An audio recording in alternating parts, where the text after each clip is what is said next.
Welcome to the SwimSwam Breakdown. I'm Coleman Hodges coming to you from Austin, Texas. We are joined by SwimSwam Editor-in-Chief Braden Keith from Philadelphia, Pennsylvania, and Barry Revson from Chicago, Illinois. Chi-town? What's up, everyone? In the Yippee Yappy Yahooey conference room. Right. This is where Barry, I'm pretty sure, I don't know what his job is, but I'm pretty sure he invented C++ coding language. That's all I know. Yes, that's true. I created the language several years before I was born. It was probably the most impressive of my accomplishments. But he did insert swimming references into the official language documentation because he has that power, and I love that. That part actually is true. And that's why we scouted him for SwimSwam. That's incredible. All right. We had a big weekend. It was a surprising weekend for me. The highlight has to be Texas versus NC State. I was on deck in Austin Friday night and Saturday morning. Friday night was the best dual meet I've ever been to in terms of lights, music, energy. I mean, giant inflatable mascots, giant inflatable Bevo, real Bevo, one outside of the pool 1 hour before the meet started for photo ops. I mean, Texas brought their A game. They had the live stream this time for Friday night. Our commenters were livid last time. So, I mean, it was a great dual meet and the swims showed it. For you all, what was the standout swim of the meet or the standout factor or takeaway from Texas NC State? Yeah, there were lots of good swims across the board. The women were clearly the highlight, I think. Both days.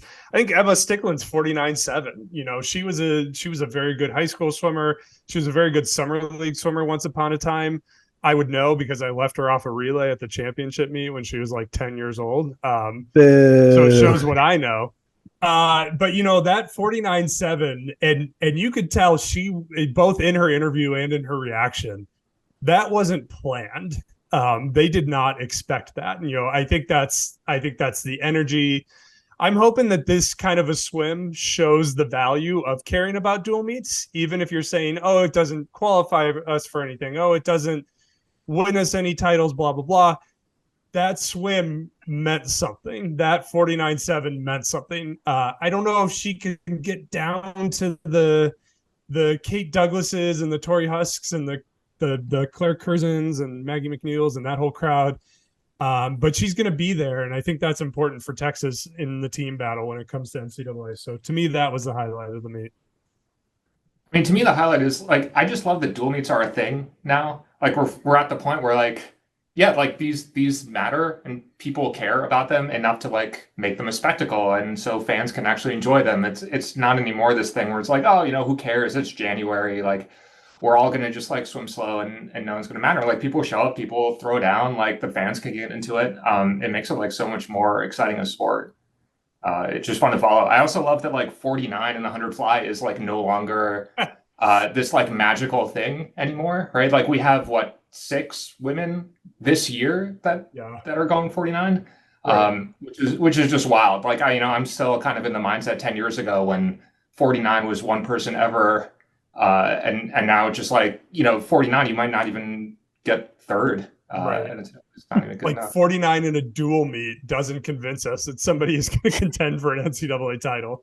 I feel dumb just talking about it now, but I don't know. Yeah, but on top of that, like Kelly Pash had a great weekend, right? I mean, she's throwing down times left and right. I mean, I'm looking forward to seeing what she can do at NCAAs. I have been high on Kelly Pash since trials in 2021. I feel like I picked her for some things in recent meets, but it felt like after that meet, she was kind of hitting that late bloomer stride, and she was gonna do something. The rumors are she's gonna hang around for a 5th year. I don't know if she's confirmed that yet, but I'm glad. I hope she sticks around till 2024 because I think she could be one of the surprises to make the team.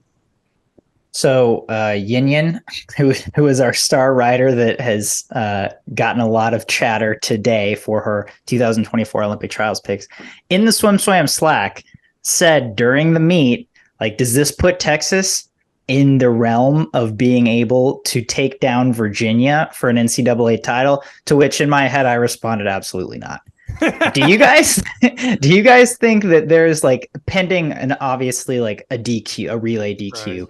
Is there any chance that if Texas has the meat of their life, they could touch Virginia for an NCAA title? No, I saw one comment on the site saying, I hope this puts an end to the narrative that NCAAs is between UVA and Stanford, which I don't think that has been the narrative since Reagan Smith transferred.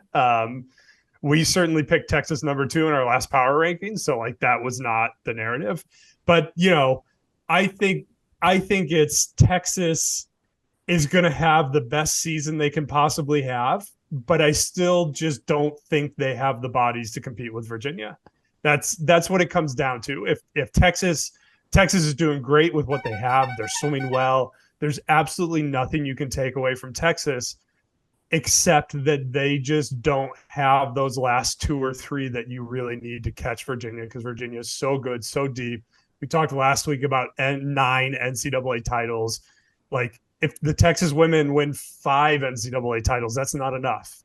That's how good Virginia is. So I don't think it really upsets that. It's sports, right? Anything can happen. But I don't think it really changes that conversation much. But I think this probably makes the conversation of Texas being a strong favorite over Stanford for number 2 maybe a better conversation. It at least it affirms that position in the power rankings, right? I don't think after this meet you could have a real strong dispute of us putting Texas number 2. On a more international note, we reported that Russia and Belarus are getting an invite to the Asian Games, which obviously Russia is both in Europe and Asia. Belarus, not a part of Asia. The IOC has already defended its stance on giving this invitation. What do you guys think about Russia and Belarus getting the chance, let alone competing in these Asian Games? So I have opinions on this. So I was actually born in Belarus back when it was still part of the Soviet Union. We emigrated in '89, and Belarus is an awful country.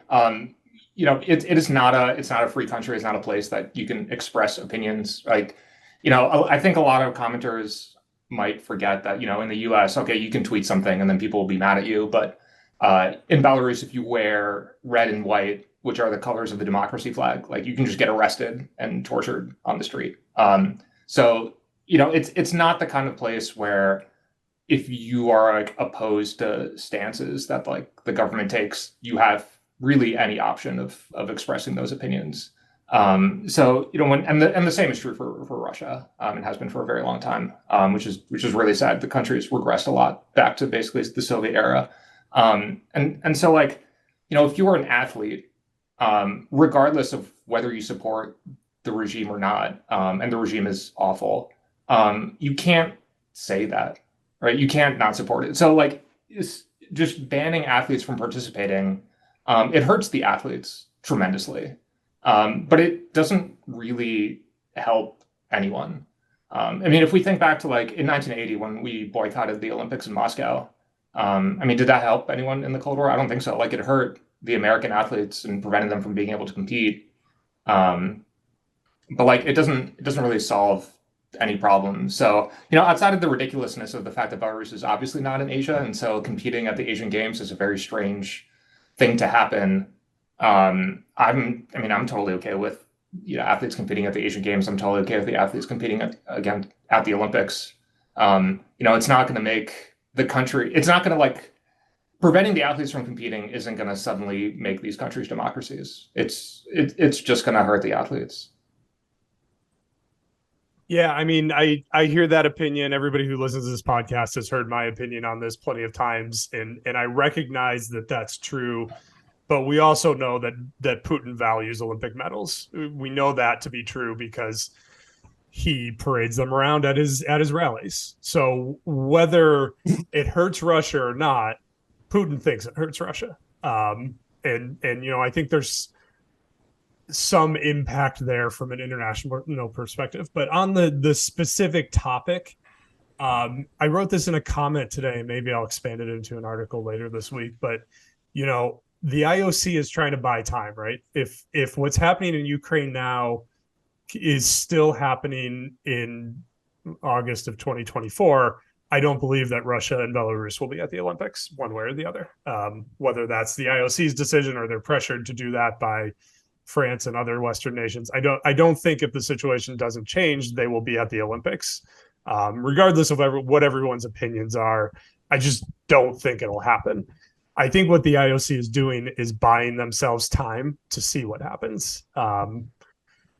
This war could drag on for years. It could end quickly, depending on how some things go. And so I think the IOC recognizes, blocking Russia from the participating in the Olympic qualifier for synchronized swimming doesn't really mean a lot, right? Nobody's watching that meet. There's not a huge spectator base going to those events. If there are a huge spectator base, they're there because they were told to be there by the governments that Barry just described. So, as a middle ground solution for the IOC, I think this is fine. There's no way Belarus and Russia were going to be able to compete in anything European. That wasn't pragmatic for political reasons.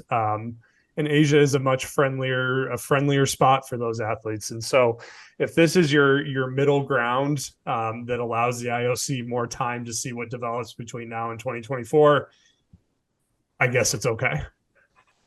Yeah, I mean, the IOC has made a lot of strange decisions in this place over the last several years. I mean, we had the whole Russian Olympic Committee thing in the last couple Olympics where we can't really decide if we want to ban the Russian athletes or not. Right. So we let them participate under this arbitrary label that still has Russia in it, but we're going to pretend it's not Russia. So it wouldn't even entirely surprise me that we have this weird Eastern European Olympic Committee thing that both of these nations compete under.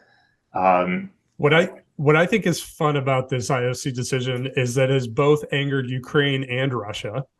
I tweeted this out a few minutes ago, but the former Russian Olympian who turned politician, because most great Olympians in Russia become politicians, said something to the effect of competing under a neutral flag only works if you're a neutral country. We're not a neutral country. We're competing under the Russian flag, or we're not competing at all.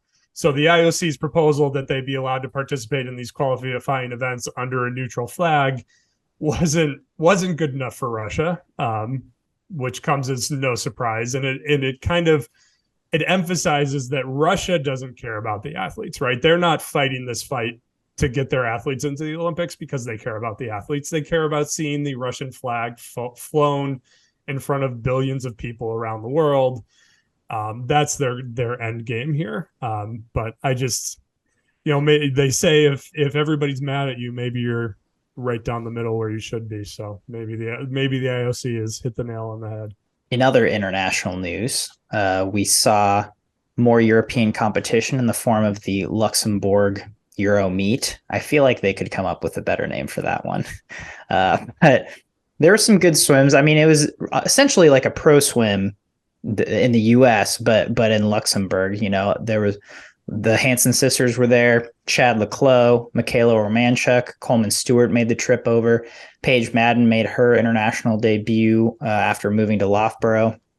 There's some Daniel Whiffen, who's this rising Irish distance star, had some really solid performances, won the 800 free and 753. What stood out to you about this meet? And do you think it's good to have these athletes racing in long course right now? Sure. I was talking to a swim coach the other day who said that a lot of Europe is sort of rethinking how they approach a swimming season, and they're doing it in kind of a more track and field style where you have a big training season where you essentially go to a meet just to break up the monotony of training. Then you have a 4 to 6 week competition season where you just race, and then you recover. And I thought that was kind of interesting and how this fits into there. I think the swim that stood out to me the most is Thomas Chacon in the 200 free swimming a personal best, 146.52.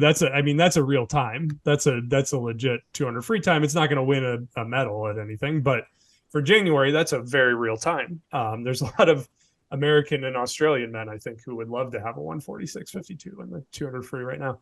And I think that's sort of indicative of how he has approached swimming, which might become a developing story in future years. But, I don't know if everybody remembers this, but before the original Tokyo Olympics, maybe, before they were rescheduled, he was qualified in the backstroke and he really wanted a butterfly qualification. He was chasing, he finally got it. He seems to be almost like restless in his events. He's not content to just be the best 100 backstroker in the world. He keeps pushing himself to explore what other events he can do, which I think can be good to help keep a career fresh if you've got the right mindset. But he can become Italy's Caleb Dressel or Michael Phelps, that guy that they put on every relay, and they know that guy can compete or beat the best in the world. And that's super valuable to a country. So even if he's not going to swim the 200 free individually anywhere, I thought going 146.5 in January has to mean something good for his future. Yeah, I mean, Italy's been a powerhouse in relays over the last few years. Mm-hmm. So if he can continue developing the 200 free, like maybe they can do something in the 4x2. Yeah, and there's room for it, right? Remember when everyone was like, you got to put Caleb on the 4x2, and Caleb's best is like 147 mid, and he just threw down a 146 in January. Right. In other news, swimming related news, Atiba Wade found a great fit as a stunt performer in Black Panther Wakanda Forever. He went straight from the set of Netflix series Kaleidoscope to Atlanta to help the crew in Black Panther Wakanda Forever. Atiba Wade got his start in Philadelphia. He swam for Jim Ellis at the renowned at the renowned PDR. He swam for Georgia collegiately in the late 90s. And now through his unique set of aquatic and physical skills, he's able to work on movie sets and TV sets like this. After reading this article, which was a really cool write-up by Riley Overend, what was your favorite part of this feel-good story? I love how swimming kind of sticks its little tendrils into all little parts of the world. I think what's cool about this, and it, I don't know if this is trite or not, but I think it's great to see a Black swimmer representing the sport, sort of outside of the sport, right? A lot of people don't know college swimmers, or they don't know if they know college swimmers, and he showed up on this movie set. And I bet a lot of people were surprised to find out that he swam in college as a Black man in the late 90s. So I think to me, that's, I don't know if Riley got too far into that part of it, but I think the fact that he exists and he had a successful college swimming career, and then he was able to turn that into a post-college swimming career, to me is an immensely valuable story to tell. So I'm glad that Riley got to tell that story. I mean, it's been a while since we've had a huge crossover from swimming into the movie industry, right? With Tarzan way back in the day. So it'd be cool to see if like this develops into something bigger. I want to see this guy in lead roles. But yeah, I mean, the kind of stuff that he was describing doing sounds incredibly hard, right? He's like holding his breath for 2.5 minutes, doing like all this other stuff while holding his breath, right? You're not just like Caleb Dressel lying in bed holding your breath for 5 minutes. It's impressive stuff, right? So it's cool to see. Have any of you seen the movie yet? I have not. No. I'm not big into the superhero stuff. I could never figure out, and I'm sure it's explained, but I can never put my finger on why everybody's fighting. Like what the impetus of the battling is, other than just generic world domination. That's mostly it. Yeah, it's the end of the world. Maybe the impetus of every war. So I did see the first one, and I'll see this eventually. I don't fight the crowds to go see these things in theaters. I did really love how in the article, it wasn't like he went to go be this understudy or like just to be a stunt double. Like there was give and take of, he was learning from this free diver, but then he was also teaching this free diver how to dolphin kick without fins. It's like he brought his unique skill set and was a real asset to their team, and not just, oh, okay, I'm going to go here and learn and do my best and maybe, give one or two little pieces of knowledge. He was a real asset to their team, and well, and we're really seeing cool to hear about. We're seeing more and more swimmers on sets, right? Even if not in front of the camera, there was a what's his face from Team Santa Monica got a credit in Top Gun because they all had to learn to swim before they could fly in the fighter jets. Like in real life, you can't fly in a Navy fighter jet if you don't know how to swim. So they all went and got swim lessons, and from what's his name, Dave, whatever. The former Team Santa Monica coach. He coached all those open water guys they had down there, the Olympians. But it seems like there's increasing water themes in movies that require the unique skills and talents of swim people. I wonder if we're missing anyone from the set of the second Avatar. Or Aquaman, for that matter. Yeah, somebody must have been on the Aquaman set. Noah could do in a 50 free. No turns. He's a big dude. I bet he could move some water. 40 seconds. Long course?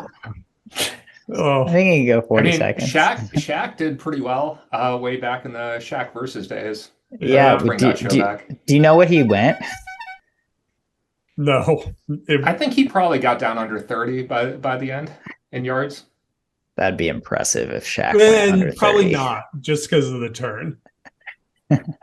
So, yeah, sure. He's a big guy. It's hard to turn around. I feel like I could do sub 30 in the 50-yard free. 50-yard, yeah. Yeah, there was that strongman video, right, where that guy who's built about like Jason Momoa, but was a youth swimmer, so he's got kind of an advantage. But he was pretty good. The British guy, yeah, he was pretty good. Yeah. All right, speaking of dudes who were pretty good and now aren't swimming, dudes who were pretty good. Ryan Hoffer is officially retired. That dude was real good. That dude was real good. I am curious if you think, obviously he was in season 1 of ISL. He was number 2 overall pick in the draft. He improved throughout the season. Do you feel like he would have continued his career had the ISL A actually paid him and B continued? I don't know. Something was off about his ISL career from day one. So that leads me to believe that maybe his decision was already made, and participating in season 1 was just sort of the opportunity to experience something. He talked about, he didn't say, it's because there wasn't another ISL season. He just said the ISL was never going to be viable for me because of the risk of it all. And he's got a great job now with a huge company where if he does well, he's going to have all the money in the world that he could possibly want. So like, I get the sense that he's I think he's always been a guy that's been mature beyond his years, both physically and mentally. And I get the sense that he sort of understood the world of swimming that he graduated into, and his plan was to go get a job. I want to defend Ryan Hoffer. People who say he's a bust. Ryan Hoffer had a phenomenal NCAA career. He'd probably be a 7-time NCAA individual champion if it weren't for the COVID meet getting canceled. And that's what he was always good at, right? When he was in high school, we didn't know his name because he was a great long course swimmer. We knew his name because he was a great short course swimmer, and he became a great short course swimmer. Like, that's, to me, he lived up to every bit of the expectation. I don't think anybody should have any qualms about how his career turned out. Yeah, I mean, even in the ISL, it took him a while, I think, to get into it, but he definitely improved a lot over the course of that season, right? Like, I mean, first couple of meets, he finished, I think, like 6th and 7th in the 50 free, but then he won it like 2 or 3 times by the end. And I think he was still figuring out meters. He's probably not quite used to that. And like, I don't know, would he, if the 4th season of ISL did happen, like, would he have stuck through? Like, I don't know. But if he did, I think he would have gotten better. And it would have been definitely fun to like see him progress. I think it's unfortunate that like for guys like him that, there's just not really a place right now. Yeah. Especially when you've got that kind of a job dangling out there for you. I understand the temptation. Yeah, it's not great. It was great when ISL could be that place for NCAA standouts like Coleman Stewart and Beta Nelson and Ryan Hoffer, who weren't necessarily making international long course teams, but were still really freaking good and still wanted to swim in a very active way. My brother swam on the Cal team while Hoffer was there, and from the whispers I heard, Hoffer was a pretty big taper swimmer. And I think kind of as he progressed through his college career, you could kind of see him figure things out more and more to where his senior year, he was going very fast in dual meets. He was going very fast all season, but then would really drop down time wise at the end of the season. So I'm not convinced he would have stuck with ISL just because that format benefits those swimmers who can swim fast all the time, or swim at a very, very fast level all the time. But I think it sucks that we didn't get the chance to find out. And he certainly ended his NCAA career with a bang, going 3 for 3 and just dominating all 3 races. I think it sort of speaks to the way ISL changed our expectations. It gave people a taste of pro sports, of a pro sports world where more than 15 swimmers matter. And it didn't work out so far. Maybe they'll come back. They say they're coming back. It didn't work out. It wasn't executed great, but it gave us all this taste. I think in any other generation, Ryan Hoffer swimming one season after college and then retiring is about what everybody would have expected. That one season would have ended in a trials meet, not an ISL semifinal. But I think kind of that would be the expected trajectory for a swimmer like him. But now that we've had this taste of ISL, it makes us all want there to be a space for swimmers like him to exist, even though he was never going to win an Olympic medal, right? Like that was such a long shot for him to ever win an Olympic medal. But people liked him. People liked watching him swim in the NCAA. People wanted to continue following his career. Man, I hope somebody gets it together and finds another outlet for that. I mean, if nothing else, we still talk about the ISL, right? Like Coleman's talked about the Texas dual meet as being ISL like. Yeah. So at least it's shown us that meets can be exciting and have that kind of vibe. Yeah. I hope it comes back. Yeah. Barry Revson, big DC Trident guy. I heard there's a rumor though that if they do come back, they're going to scrap all the teams and the team names and the logos and start from scratch. So Barry, you might have to find a new team to support. Well, we'll see. We'll cross that bridge when we get to it. DC till we die. All right. And on that note, we got a few quick sink or swims to end our show with. The British World Championship qualifying times are lightning fast. We've seen this with multiple countries in the past, where some of their qualifying times are faster than their national records. I don't really understand this. I guess there's a methodology or an ideology behind it that I don't personally agree with. But sink or swim, there is merit to this strategy of making uber fast qualifying times. I understand where they're coming from. I get it. They want to have control because it's all run by swim coaches, and swim coaches love to have control. And so what they're essentially saying is, we want to handpick the team. We don't want any surprises or upsets.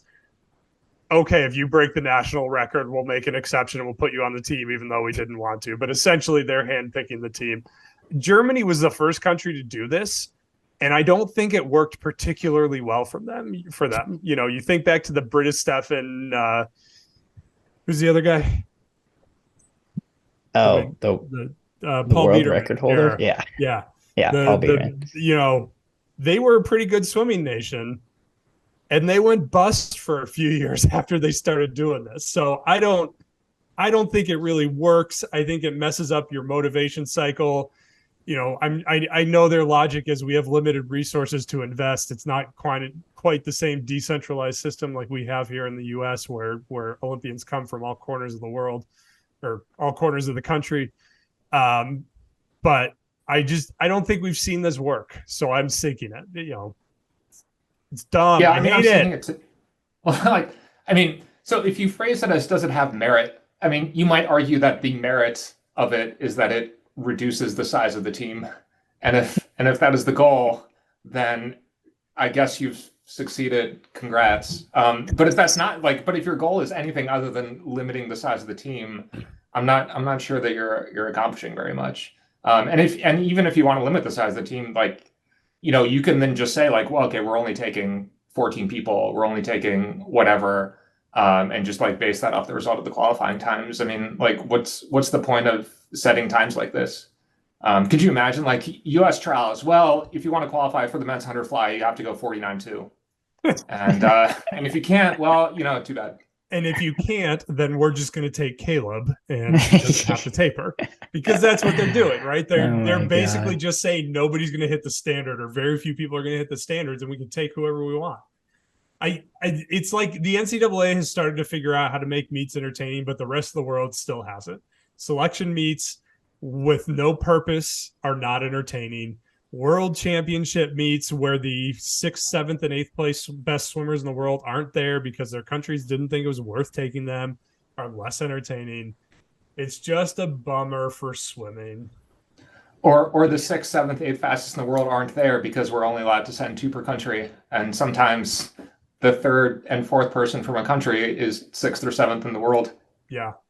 World Aquatics. Make a World Aquatics team and just put whoever you want on it. Take all the leftovers. See if they now win. That would be how fun. many medals they win. Yeah, I'm sinking this because it's dumb.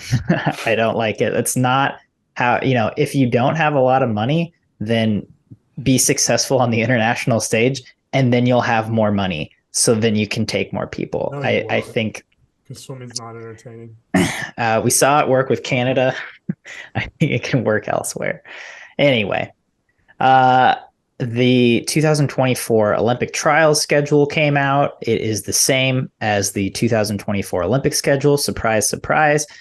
There's a myriad of events we could talk about. I want to focus on one. Michael Andrew. He's been relatively quiet these last 6 or so months. Excuse me, relatively quiet. Michael Andrew just won his first ever a medal in his first ever pickleball tournament. I'll have you know. I believe he got a bronze medal. It's been relatively true statement. quiet in swimming. But go Michael. All right, man. He's having a good time. That's for sure. Yeah. He's doing a lot of fun stuff. 50 free or 200 IM from Michael at the 2024 Olympic trials. I'm taking 50 free. I feel like the 200 IM was an event he was doing because other people wanted him to do it. But I think when push comes to shove, he's going to go 50 free. There is nothing that I want to see more in the sport than for Michael Andrew to go 154 while coming home in over 30. And I want that to happen so much because it will be amazing.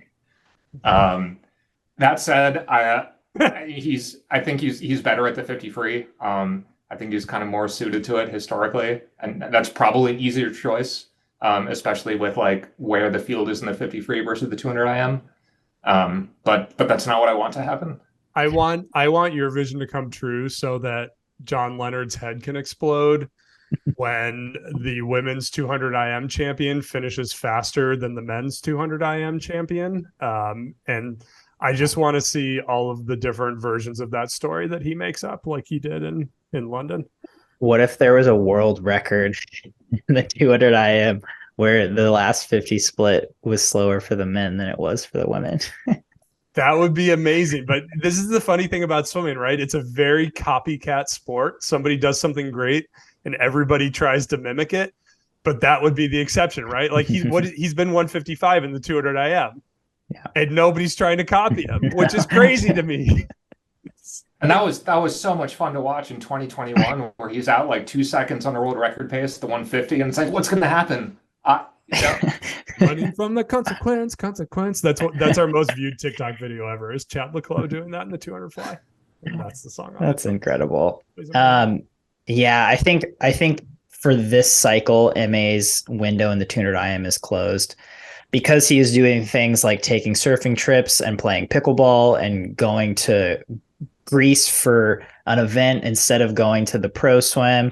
He's living his life, and I'm all about it. I think if he was going to focus on the 200 IM, he would need to kind of buckle down and be in hard training. And it doesn't seem like he's doing that. I'm not saying he's not training, but it doesn't seem like he's like laser focused, which I totally support because he has the 50 free. I think he's great at that. And I think he can make that without being as rigid in his training structure as the 200 IM. What do you guys think about the 100 fly, 100 breast real quick? For Michael Andrew? Yeah. Think he makes the team in either of those? Yes, 100 I think breast. 100 breast. Just because of lack of competition. I mean, he's pretty good at it. Yeah. 100 fly, it's like there's just more people. He would have made the team in the 100 fly in 2021 if he had swum it. I have no doubt in my mind. 100 fly so locked in at that meet now. Yeah. I think he could have. Who was second in 21? 100 fly? Was it still Tom? It was Tom. Yeah. Which, if Tom were here today, he would be laughing about. Yeah. He would be very disappointed. Yeah, he was 50. He was 51 something. So I think MA could have made it. Yeah. Definitely. All right. Well, while we're on the predictions boat, we've had Yin-Yin's and we've had Braden's predictions come out for the 2024 trials. Give me one pick that you want to talk about from these picks. Good ones, bad ones. I'll go first. Braden has Shane Casas finishing second in the 100 free. I don't think there's any possibility that happens. I don't think we've seen peak Shane in the 100 free yet. I think Shane's got a 47.5 in him, at least. That guy is a monster, man. If he puts his best meet together, it's gonna be like Dressel level. If that guy ever puts his best meet together. I agree with you. I agree with you on that. I top four totally, but like if I'm putting my eggs in a basket, I don't think second for 100 free. Who do you think is going to get second? What do you think their time is? If Caleb swims, we'll put Caleb first. I think Brooks Curry's on a great trajectory. He is more focused. Shane also just has so many events, but Brooks Curry is just getting better and better. I think he's going to be 47 mid at trials. 47 mid what? 47.6? 47.7? I want a number. 47.6. 47.6. I think Shane can go 47.6. For fourth. So we're gonna have three guys go 47.6 and Shane. I mean, I think Ryan Held could as well. Yeah. No, I mean, pretty good. I think pragmatically what we've seen from Shane at selection meets, I think it's totally fair to doubt him getting second. I am banking on Texas figuring out how to get him focused, how to keep him out of the drunk tank, how to do whatever they do there. And Texas has not always been great at that, right? Throughout their history, they've always been good, but anybody who's sort of been in the state of Texas for years knows that at different points in that team's cultural history, they've had different levels of focus on training versus partying. But, I sort of think a Carson Foster-led team is going to keep him on the straight and narrow. I think a team where there's a lot of big dogs is going to keep him focused. I think he's got a 47.5 in him. I just do. Barry, give me your pick. So I think generally with predictions, I think people often forget that there's always going to be unexpected people that make the team. And so what I like about Union's picks is that she picked like Dare Rose, right, to make the team in the 100 fly. Is he going to finish second in the 100 fly? Like, I have no idea. Absolutely no one has any idea. But Absolutely he could. It's certainly possible. I mean, who picked Hunter Armstrong to make the team in 2019? Not very many people, I would imagine. He was coming off hot off a junior national title. So there's gonna be people. There's gonna be probably 3 or 4 people that make the team. That Barry, give us your hottest pick. My hottest pick. Your absolute hottest pick. Ledecky finishes 3rd in the 200 free. Ooh! Woo! Behind Bella and Aaron? Sure. You believe that? That is a hot No, it's pick. definitely not going to happen, but it was the first thing I could think of as being a surprise. Coleman, clip that out. Put that on Instagram. That's Wash the Instagram post from this podcast. Wash your mouth, Barry. There's like a 0% chance of this happening. I think there's a 0% chance because I think there's a 0% chance that she swims the final of the 200 free at trials. But that's interesting. A different story between her finishing third and first. It's definitely going to be interesting to compare what actually happens to people's picks. I'm curious what people's hit rate ends up being. Yeah, I definitely picked some off the wall picks. And I think my approach there was I looked for spots where I thought there was an opening, and then I tried to think of who I thought might be coming on like a freight train to take that spot. That's the Camille Spink pick, which I think probably is my most off the wall pick, but she's dropping time. She's already a 54 low before she got to college. She's going to Tennessee, which has a really good training group and is doing great things with their male sprint freestylers at a minimum. And I don't know if that means they're going to, Erica Brown is still there. So I think she's got as good of a chance as anybody to sort of occupy that last slot in the 100 free. So who would be the equivalent of the Lydia Jacoby pick right now? Because I don't know that 3 years out, she wasn't even like a Thomas Hallman, right? We're only 18 months out, sir. I have no idea what year it is right now. Even 18 months out, like we didn't know who Lydia Jacoby was till a few months out. This is kind of the funny thing, right? Like everybody talks about somebody that nobody's ever heard of, but SwimSwam's coverage has gotten deep to the point that like nobody makes the team without having been heard of. They might not have been talked about as making the team. That for sure is going to happen, but there's not going to be somebody that you haven't heard of, or that I haven't heard of at least, because I have to read every article. I mean, to me, I think that is Camille Spink, well, at least for Braden's. And Yinyan's, I mean, she has some picks, but they're more like Max McHugh. Come on. Jack, I guess Jack Aikens and the 200 back would be one. Yeah. That's like, I don't think that's going to happen. But it's, he's one who has been a really solid college swimmer and kind of had a good trajectory. There's a lot of up and coming young guys. It's going to be interesting to see which one really breaks through next year. I think Josh Matheny in the 100 breast would be he was the national age group record setter, so certainly not out of nowhere. But if he could pip Michael Andrew for the second spot, I think MA is going to be what MA is going to be in that 100 breast. So Josh kind of has his target, and he just has to go out and chase it. And he's training at Indiana, which is the home of the breaststrokers. So they put breaststrokers on Olympic teams, that's for sure.